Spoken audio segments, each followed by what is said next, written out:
for the other one to break the same contract.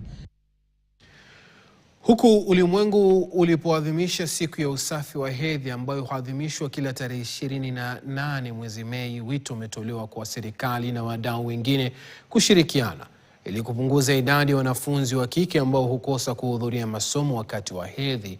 Takwimu zinaonyesha kuwa takriban wanafunzi milioni 1 hukosa masomo kutokana na hali hiyo, hii kutoka wanaoathirika zaidi wakiwa walio maeneo ya mashinani, wanaoathirika zaidi kumradhi kutoka maeneo ya mashinani. Aidha, wadau pia wametoa wito kwa Wizara ya Elimu kuhakikisha kuwa sodo zinapatikana sare katika shule zote za umma nchini. Period poverty has been a problem in our country so far.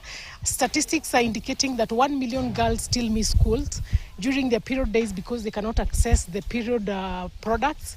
And we are appealing humbly to the government and especially our national members of parliament.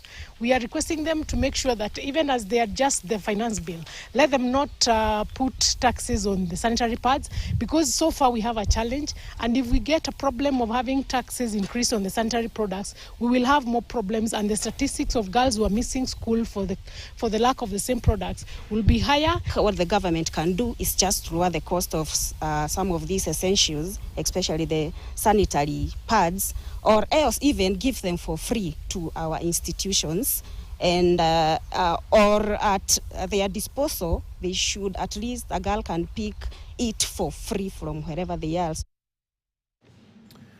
Baadhi ya wanaharakati wa kutetea mazingira katika kaunti ya Kisumu sasa wanataka serikali